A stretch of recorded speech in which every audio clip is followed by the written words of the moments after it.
Welcome to news. ముందుగా headlines. CM Revanth రెడ్డితో మాజీ ఎమ్మెల్యే గారెడ్డి భేటీ.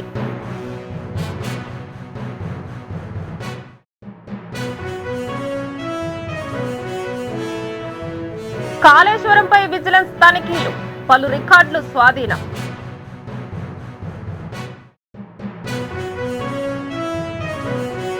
గుర్తింపు లేని జనసేన పార్టీకి ఎలా అనుమతి ఇచ్చారని కేంద్ర ఎన్నికల సంఘాన్ని అడిగాం విజయసాయిరెడ్డి.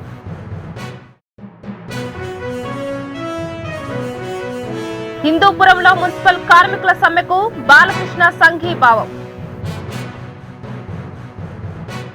ముఖ్యమంత్రి రేవంత్ రెడ్డిని మాజీ ఎమ్మెల్యే కాంగ్రెస్ సీనియర్ నాయకుడు తూర్పు జయప్రకాష్ రెడ్డి కలిశారు. రాష్ట్ర రాజకీయాలు, తాజా పరిస్థితులపై వారు చర్చించినట్లుగా తెలుస్తోంది. కాంగ్రెస్ పార్టీ కోసం పనిచేసిన నాయకులకు ఎమ్మెల్సీలు ఇవ్వాల్సి ఉందని ఇటీవల ముఖ్యమంత్రి రేవంత్ రెడ్డి వ్యాఖ్యానించారు. అదే సమయంలో త్వరలో లోక్సభ ఎన్నికలు రానున్నాయి. ఈ నేపథ్యంలో ఎమ్మెల్సీ, లోక్సభ స్థానాలకు సంబంధించిన అంశాలపై మాట్లాడి ఉంటారని చర్చ సాగుతోంది. ఇంజనీరింగ్ అద్భుతమని గత ప్రభుత్వం పేర్కొన్న కాళేశ్వరం ప్రాజెక్టులో అవినీతి జరిగిందన్న ఆరోపణలు రావడం తెలిసిందే. కాళేశ్వరం వ్యవహారంలో నిగ్గు తేల్చేందుకు సీఎం రేవంత్ రెడ్డి నాయకత్వంలోని కాంగ్రెస్ సర్కార్ సిద్ధమైంది. ఇటీవల అసెంబ్లీలోనూ సీఎం రేవంత్ రెడ్డి దీనిపై ప్రకటన చేశారు. ఈ నేపథ్యంలో కాళేశ్వరం ప్రాజెక్టుకు సంబంధించిన విజిలెన్స్ అండ్ ఎన్ఫోర్స్మెంట్ విభాగం నేడు తనిఖీలు చేపట్టింది. ఈ తనిఖీలో 10 విజిలెన్స్, ఇంజనీరింగ్ బృందాలు పాల్గొన్నాయి. హైదరాబాద్ ఎర్రమాజిల్లోని జనసౌధ్ భవనంలో ఉన్న కాళేశ్వరం ప్రాజెక్టు కార్పొరేషన్ కార్యాలయంలో తనిఖీలు చేపట్టిన విజిలెన్స్ అధికారులు ఫైళ్లను స్వాధీనం చేసుకున్నారు. Telangana engineer in chief Muralidhar Rao కార్యాలయంలోనూ తనిఖీలు చేపట్టారు. కేంద్ర ఎన్నికల సంఘం ఇవాళ విజయవాడలో నిర్వహించిన సమావేశానికి వైసీపీ తరపున పార్టీ రాజ్యసభ సభ్యుడు విజయసాయిరెడ్డి హాజరయ్యారు. సీఈసీతో సమావేశం అనంతరం ఆయన మీడియాతో మాట్లాడారు. గుర్తింపు లేని జనసేన పార్టీకి ఎలా అనుమతి ఇచ్చారన్న విషయాన్ని సీఈసీ దృష్టికి తీసుకెళ్లామని విజయసాయిరెడ్డి తెలిపారు. జనసేనను ఇప్పటివరకు బీజేపీ భాగస్వామ్య పార్టీగా పరిగణిస్తూ వచ్చారు. నిన్న ఎన్నికల సంఘానికి ఇచ్చిన అభ్యర్థనలో జనసేన పార్టీని టీడీపీ భాగస్వామ్య పార్టీ అని పేర్కొన్నారు. నిజంగా ఆలోచిస్తే జనసేన పార్టీ ఇవాళ బీజేపీ భాగస్వామ్య పక్షమా, టీడీపీ భాగస్వామ్య పక్షమా? ఆ పార్టీకి ఎలా అనుమతి ఇచ్చారన్న అంశాన్ని సీఈసీకి నివేదించాం. ఇలా అనుమతించడం సమంజసమేనా అనే విషయాన్ని సీఈసీ ఎదుట ప్రస్తావించామని తెలిపారు. నేను, మా యొక్క పార్లమెంటు సభ్యులు భరత్ ఈరోజు election commission, chief election commissioner గారిని, అదర్ ఎలక్షన్ కమిషనర్స్ని, మిగతా అఫీషియల్స్ని కలిసి మొత్తం 6 అంశాలపైన ఎలక్షన్ కమిషన్కి నివేదించడం జరిగింది. మొట్టమొదటిగా ఈరోజు మాకున్నటువంటి సమాచారం ప్రకారం తెలుగుదేశం పార్టీతో పాటు జనసేన పార్టీ కూడా అన్రికగ్నైజ్డ్ పార్టీ. ఈ యొక్క అవకాశం రికగ్నైజ్డ్ పార్టీస్కి మాత్రమే ఉంటుంది. అన్రికగ్నైజ్డ్ పార్టీ అయినటువంటి జనసేనను ఎలా అనుమతించారు అన్నటువంటి విషయాన్ని ఎలక్షన్ కమిషన్ దృష్టికి తీసుకురావడం జరిగింది. జనసేన అన్నటువంటి పార్టీ ఇప్పటి వరకు కూడా వాళ్ళు ఇచ్చినటువంటి రిపోర్ట్, ఎలక్షన్ కమిషన్కి ఇచ్చినటువంటి రిక్వెస్ట్ ప్రకారం అలయన్స్ పార్ట్నర్ కింద తెలుగుదేశం పార్టీ, జనసేన పార్టీని అనుమతించమని రిక్వెస్ట్ చేయడం జరిగింది. ఇంకొక విషయాన్ని కూడా ఎలక్షన్ కమిషన్ దృష్టికి తీసుకొచ్చాం. జనసేన పార్టీ అన్నటువంటిది ఇప్పటి వరకు కూడా బీజేపీ అలయన్స్ పార్ట్నర్ కింద పరిగణిస్తూ వచ్చారు. ఈరోజు నిన్న ఇచ్చినటువంటి ఎలక్షన్ కమిషన్కి ఇచ్చినటువంటి రిక్వెస్ట్లో Janasena party Telugu Desam party alliance partner కింద డిస్క్రైబ్ చేయడం జరిగింది.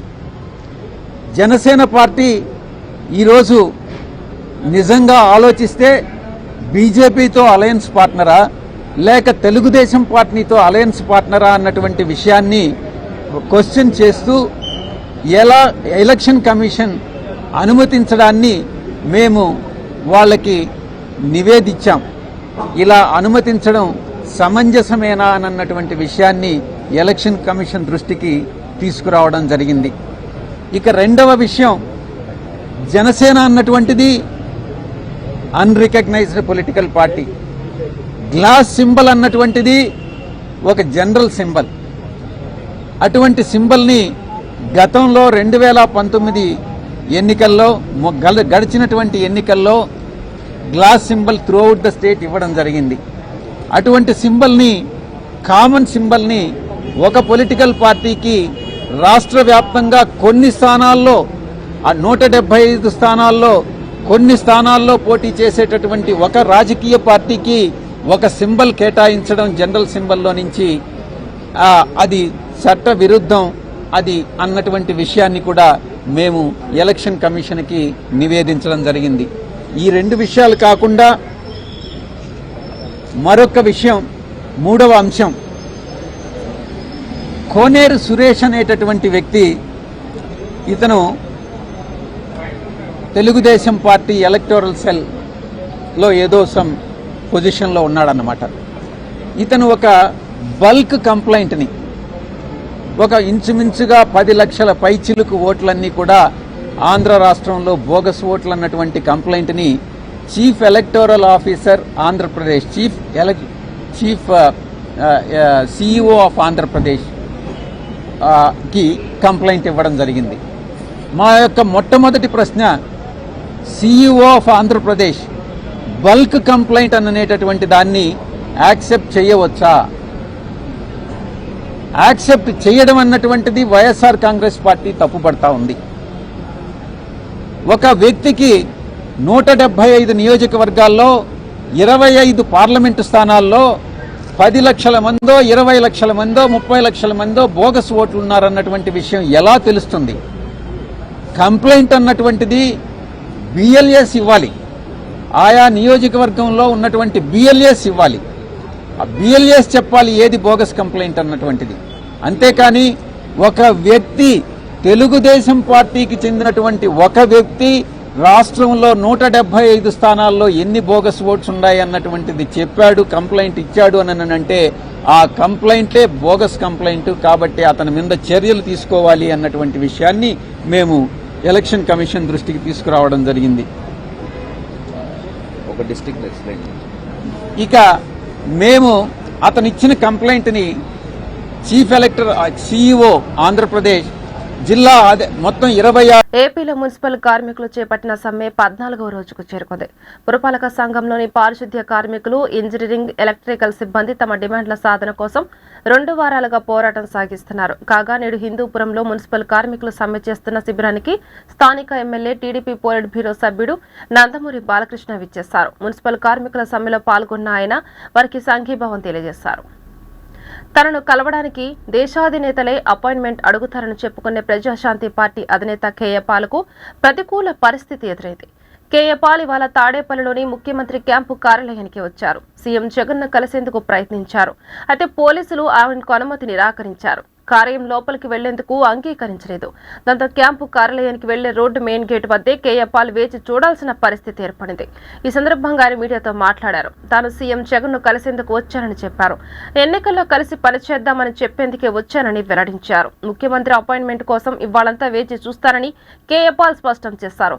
అపాయింట్మెంట్ ఇస్తే దీవిస్తా, ఇవ్వకపోతే శపిస్తా అని హెచ్చరించారు.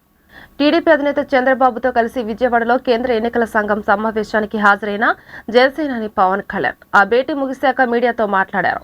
ఏపీలో ఎన్నికలు పూర్తి ప్రజాస్వామ్యబద్ధంగా జరగాలన్న ఉద్దేశంతోనే కేంద్ర ఎన్నికల సంఘం ఇవాళ విజయవాడ వచ్చి సమావేశం ఏర్పాటు చేసిందని పవన్ వెల్లడించారు. చంద్రబాబు 3 సార్లు ముఖ్యమంత్రిగా చేసి విపక్ష నేతగా ఉన్నారు.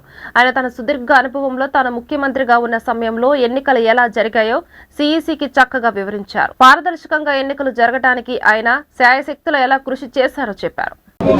అందరికీ నమస్కారాలు. ఈరోజు నేను అదేవిధంగా జనసేన అధినేత పవన్ కళ్యాణ్ గారు కలిసి ఎలక్షన్ కమిషన్ కలిసాం. అన్ని విషయాలు కూడా చాలా స్పష్టంగా వారికి ఎక్స్ప్లెయిన్ చేశాం. నా సుదీర్ఘ రాజకీయ చరిత్రలో కానీ పవన్ కళ్యాణ్ గారు కూడా రాజకీయాల్లోకి రావడమే కాకుండా రాజకీయాలను వాచ్ చేస్తూ ఉండడం కానీ ఇవన్నీ చూసిన తర్వాత ఎప్పుడూ జరగనటువంటి అరాచకాలు జరుగుతున్నాయి. ప్రజాస్వామ్యాన్ని అపహాస్యం చేసే పరిస్థితికి వస్తున్నారు. ఇంతవరకు మీరు చూస్తే కేసులు అయితే మా మీద విపరీతంగా బుక్ చేసి, అంటే ఎక్కడ కూడా పని చేయకుండా చేయడం కోసం రాజకీయ పార్టీల కార్యకర్తల్ని లేకుంటే అందులో పనిచేసే వ్యవస్థనే మొత్తం సర్వనాశనం చేయాలి, నిర్వీర్యం చేయాలని ప్రయత్నం చేశారు. ఇప్పుడు ప్రజల్లో ఉండే తిరుగుబాటు చూసిన తర్వాత హోల్సేల్గా ఓటర్స్ అందరినీ మార్చేయడం, దొంగ ఓట్లు వేసుకోవడం ఇలాంటివి చేస్తే తప్ప సాధ్యం కాదనే కన్క్లూజన్కి వచ్చారు. ఈరోజు ఒక ఎగ్జాంపుల్ ఇచ్చాం. ఒక్క చంద్రగిరిలో ఫామ్ 6 కింద 1,15,000 ఓట్లు ఇచ్చారు. దాంట్లో దగ్గర 33,000 ఓట్లు ఆమోదించారు. దాంట్లో వేరే నియోజకవర్గంలో విత్ ఎవిడెన్స్ అన్నీ కూడా మేము పెట్టాం. అవన్నీ కూడా వారికి ఎక్స్ప్లెయిన్ చేశాం. అదే మరిగా స్టేట్ ఎలక్షన్ కమిషనర్ ఆ రోజు పడిన అవస్థ కానీ, కడాన ఆయన డ్యూటీ కండక్ట్ చేయడానికి, ఆయన విధి నిర్వహించడానికి సెంట్రల్ హోమ్ మినిస్టర్ని అడిగారు ప్రొటెక్షన్ కోసం. కుటుంబాన్ని, ఆయనకు సెక్యూరిటీ కావాలని అడిగే పరిస్థితి, అవి కూడా ఇచ్చాం. ఫైనల్గా మేము రిక్వెస్ట్ చేసింది వారిని ఒకటే చెప్పాం, ఏదైతే ఎలక్షన్ డ్యూటీ కేసే ఆఫీసర్ని సెలక్షన్ ప్రాసెస్లో కాకుండా ఆల్ ఇండియా లెవెల్లో చేసే బెస్ట్ ప్రాక్టీసెస్లో ఎంపిక చేసుకోవాల్సిన అవసరం ఉంది. ఈరోజు సెలక్షన్ ప్రాసెస్ ఎందుకన్నానంటే, ఆల్ ఇండియా లెవెల్లో టీచర్స్ని, గవర్నమెంట్ ఆఫీసర్స్ని, అనుభవం ఉండే వ్యక్తులు పెట్టుకుంటారు. వాళ్ళందరినీ లేదని చెప్పి, మేము ఇవ్వలేమని గవర్నమెంట్ చెప్పి, కడాన ఎన్నికలను అపహాస్యం చేసే విధంగా సచివాలయ స్టాఫ్తో, వాలంటీర్లతో కండక్ట్ చేయాలని ప్రయత్నం చేస్తున్నారు. అంటే ఇటీవల వీళ్ళు నామినేట్ చేసిన వ్యక్తులతో పెట్టుకొని వీళ్ళు చేసే అన్ని తప్పుడు పనులు వాళ్ళ దగ్గర చేపించాలని. అదే సమయంలో మీరు చూస్తే విఎల్ఓలుగా, అంటే బూత్ లెవెల్ ఆఫీసర్స్, ఒకప్పుడు టీచర్లు చేసేవాళ్ళు, ఆఫీసర్లు చేసేవాళ్ళు, ఎక్కడ కూడా ఒక్క మిస్టేక్ కూడా ఉండేది కాదు. భారత్ తరపున అంతర్జాతీయంగా సత్తా చాటిన అత్యంత ప్రతిభావంతులైన పేసర్లలో మహమ్మద్ షమి ఒకడు. ఇటీవల ముగిసిన వరల్డ్ కప్ లో షమి బౌలింగ్ ప్రదర్శన అతడి ఫేస్ స్వింగ్ నైపుణ్యాలకు అద్దం పడుతుంది. ఎప్పటి నుంచో టీమిండియాకు షమి ప్రధాన బౌలర్లలో ఒకటిగా కొనసాగుతున్నాడు. కేంద్రం షమికి అర్జున అవార్డు ప్రకటించిన సంగతి తెలిసిందే. ఈ నేపథ్యంలో ఇవాళ దేశ ప్రథమ పౌరురాలు ద్రౌపది ముర్ము చేతుల మీదుగా షమి అర్జున అవార్డు స్వీకరించాడు. ఢిల్లీలోని రాష్ట్రపతి భవన్లో నేడు క్రీడా అవార్డుల ప్రదానోత్సవం జరిగింది. ఈ కార్యక్రమానికి షమి, ఇతర క్రీడాకారులు హాజరయ్యారు. షమికి అర్జునుడి ప్రతిమ, ప్రశంసా పత్రం అందజేశారు.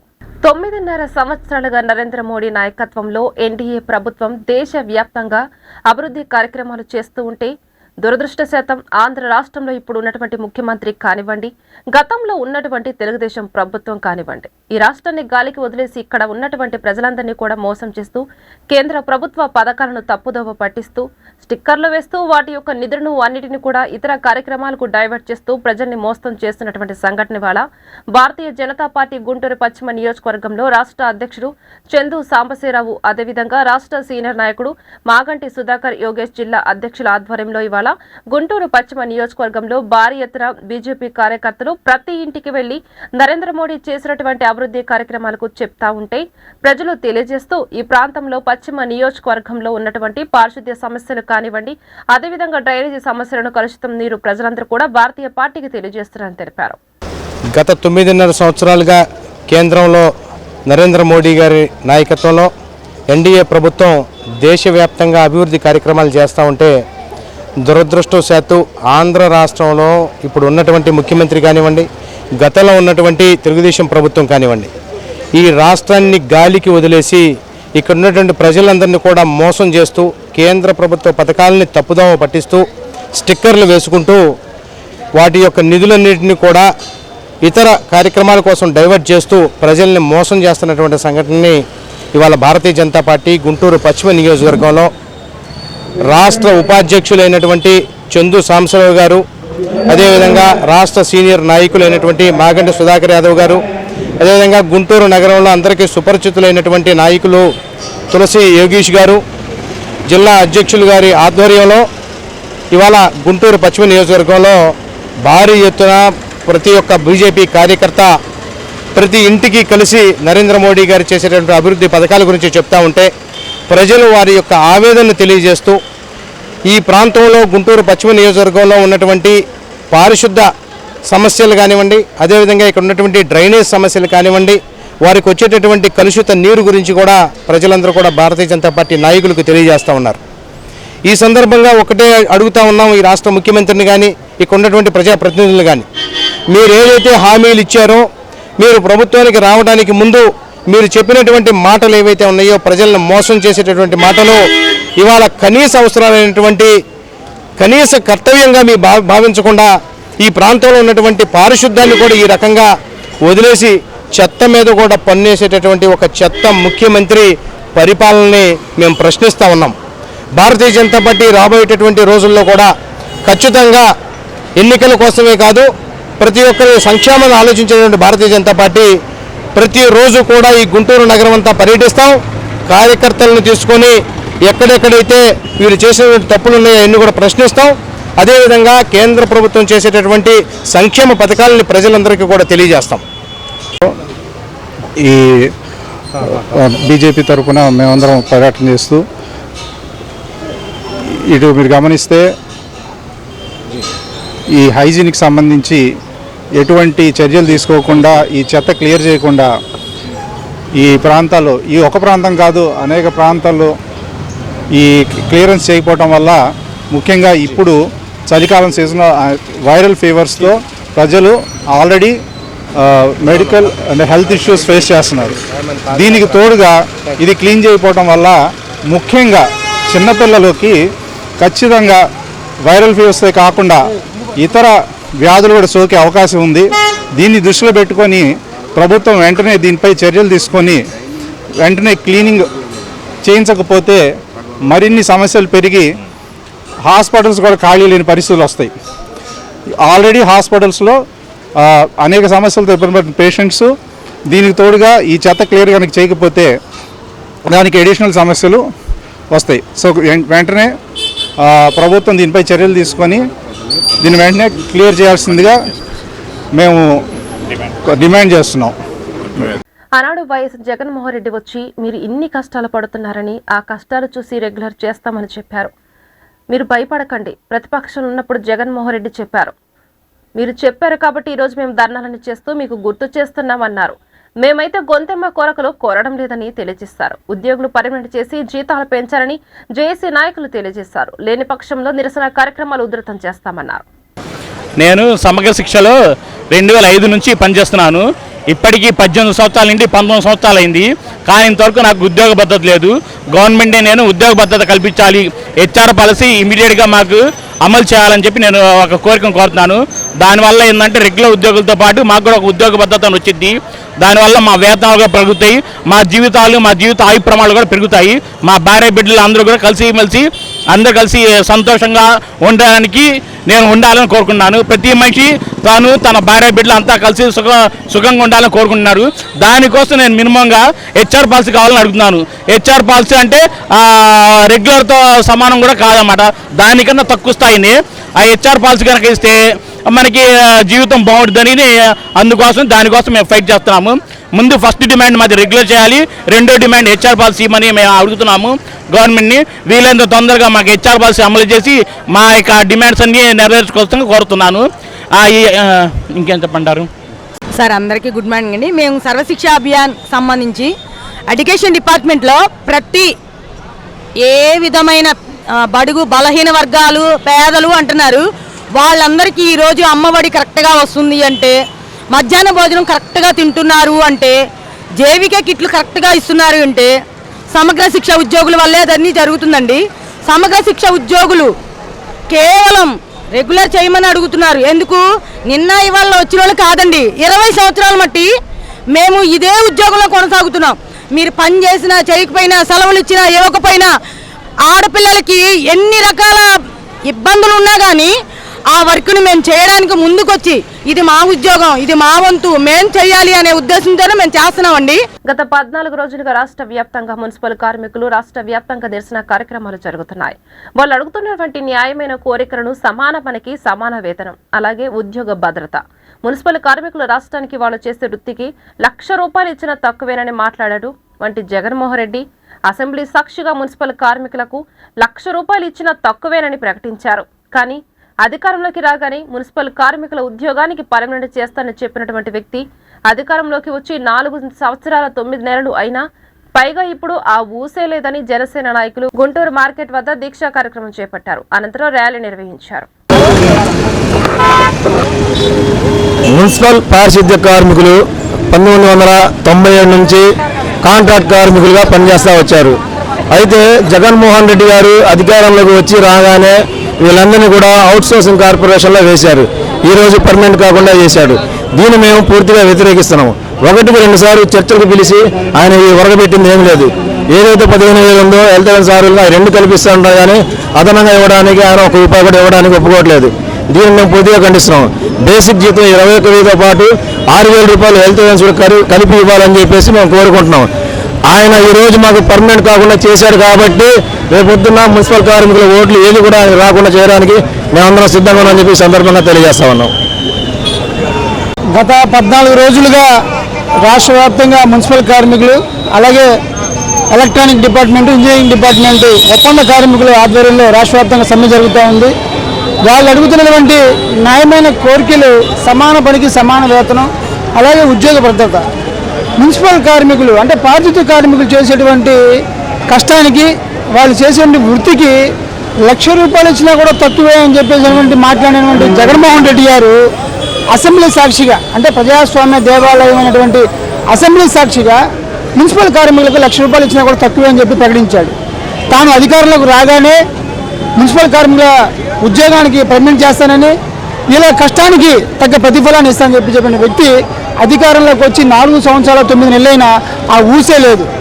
పైగా ఇప్పుడు న్యాయమైన కోరికలు తీర్చమని చెప్పి ప్రభుత్వంతో 4-5 దఫాలుగా చర్చలు కూర్చున్న యూనియన్ నాయకులు వాళ్ళు పాడిందే పాట పాసిపల్ చేస్తున్నట్టుగా గతంలో ఇచ్చినటువంటి వాటిని చెప్తా ఉన్నారు. అదేమనంటే ఎలక్షన్ అయిపోయినామంటే మళ్ళీ మేము అధికారంలోకి వస్తాము, అప్పుడు పెంచుతామంటా ఉన్నారు. అంటే అధికారంలోకి వచ్చి 4 సంవత్సరాలు 9 నెలల అయిన తర్వాత కూడా తోడుకు మాట్లేదు. అలాంటిది మళ్ళీ అధికారంలోకి వస్తే మారుస్తాం అనేది మళ్ళీ మసిపిసి మారేడుకాయలాగా ప్రజల్ని మోసం చేసే విధంగా ఉంది. ఇప్పటికైనా పారిశుద్ధ్య కార్మికులు అనే వాళ్ళు వాళ్ళ చాకరీ ప్రధానమంత్రి అంత వ్యక్తే వాళ్ళ కాళ్ళు కడిగి నెత్తిన పోసుకున్నాడు. ఎందుకంటే సూర్యుడు రాకముందలే విధుల్లోకి చేరి ప్రజల యొక్క మలమూత్రాలను, చెత్తా చెదారాన్ని, సమాజాన్ని, ఈ రోడ్లన్నింటినీ కూడా శుభ్రపరిచి ప్రజలందరూ నిద్రలేచేటప్పటికి వాళ్ళకి ప్రశాంతమైన వాతావరణాన్ని, ఆరోగ్యకరమైన వాతావరణాన్ని అందిస్తూ ఉంటారు పారిశుద్ధ్య కార్మికులు. ఇంత త్యాగం చేసినటువంటి వృత్తి ఈ ప్రపంచంలో ఎవరు చేయరు. అలాంటిది వాళ్ళకి ఇవ్వడానికి ₹1 పెంచడానికి మరి మీకు చేతులు ఎందుకు రావట్లేదు జగన్మోహన్ రెడ్డికి అర్థం కావట్లేదు. మాట్లాడితే మా ఎస్సీలు, మా బీసీలు, మా మైనార్టీలు అంటూ ఉంటాడు. మీరు ఎట్లా అవుతారా మీ మైనార్టీలు? ఈ రోజున ఈ రాష్ట్రంలో అంగన్వాడీలు, ఆశా వర్కర్లు, ఉద్యోగులు, నిరుద్యోగులు, పారిశుద్ధ్య కార్మికులు, ఇంజనీరింగ్ డిపార్ట్మెంట్ వాళ్ళు ఒక కాంట్రాక్ట్ బేసిస్ మీద అందరూ కూడా రోడ్డు మీదకి వచ్చి పోరాడుతూ ఉన్నారే. మరి వాళ్ళ నీ బీసీలు లేరా, నీ ఎస్సీలు లేరా, నీ మైనార్టీలు లేరా? మాట్లాడితే నేను మీ బిడ్డని అంటావు. ఈ రోజున ఈ రాష్ట్రంలో ఉండండి మహిళల కడుపు మీద కొడుతున్నది నువ్వు వాళ్ళకి బిడ్డట్టు అవుతావా అని చెప్పి అడుగుతూ ఉన్నాం. ఇప్పటికైనా మంచి మనసుతో మాట్లాడి మాది మనసులో ప్రభుత్వం ఉంటావు కదా, ఇప్పటి వరకు తీసేసే కరుడు కట్టిన ప్రభుత్వం ఇది, నీకు మనసు అనేది లేదు, మనస్సాక్షి అనేది ఉంటే కనుక ఈ రోజున వాళ్ళ సమస్యలు సానుకూలంగా పరిశీలించేవాడు. కాబట్టి ఇప్పటికైనా సరే రాష్ట్రంలో ముఖ్యంగా నగరాల్లో ఈ పారిశుద్ధ్య కార్మికులు చేసేటువంటి సమ్మె వల్ల రాష్ట్రం అంతా దుర్గంధమయం అయిపోయింది. ఆంధ్రప్రదేశ్ అంతా దుర్గంధం అయిపోయింది. కాబట్టి దయచేసి ఇప్పటికైనా మీరు సానుకూల దృక్పథంతో వీళ్ళు అడిగేటువంటి 2 సమస్యలు సమాన పనికి సమాన వేతనం, ఉద్యోగ భద్రత, ఈ రెండింటి మీద కనుక సానుకూలంగా స్పందించకపోతే ఇంకా ఉధృతం చేస్తాం. ఈ రోజున రాష్ట్రంలో ఎవరైతే ప్రభుత్వ దమననీతికి వ్యతిరేకంగా సమ్మెలు చేస్తున్నారో వాళ్ళందరికీ కూడా జనసేన పార్టీ తరఫున పూర్తి స్థాయిలో మద్దతుని చెప్పి తెలియజేస్తా ఉన్నాం.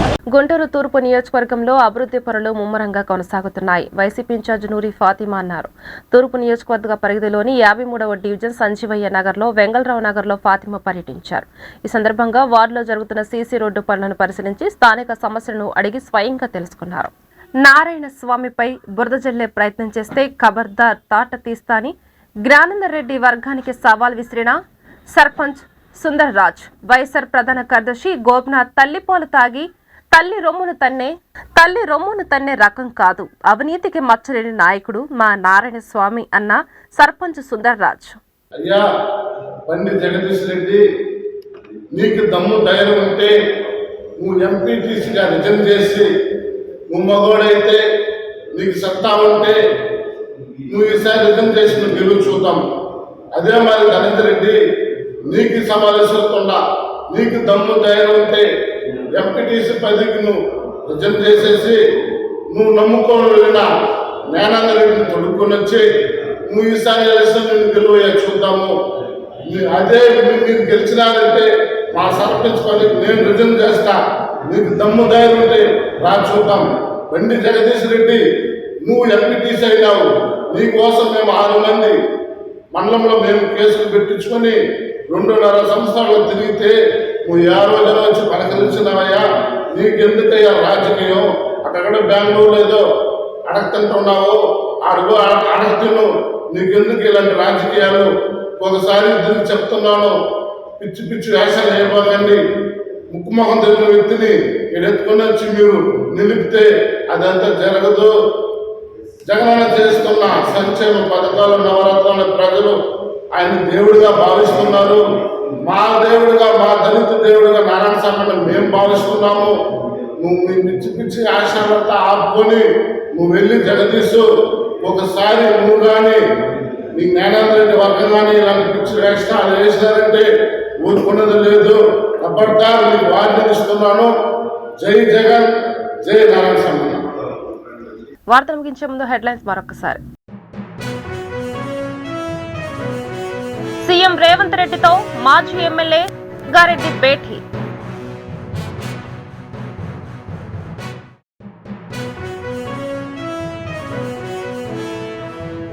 కాళేశ్వరంపై విజిలెన్స్ తనిఖీలు, పలు రికార్డులు స్వాధీనం.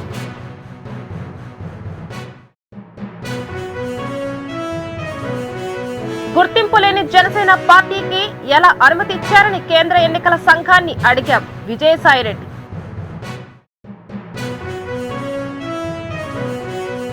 హిందూపురంలో మున్సిపల్ కార్మికుల సమ్మెకు బాలకృష్ణ సంఘీభావం. ఈ వార్తలు ఇంతటితో సమాప్తం. మరొక బులెటిన్లో మళ్ళీ కలుద్దాం. అంతవరకు సెలవు.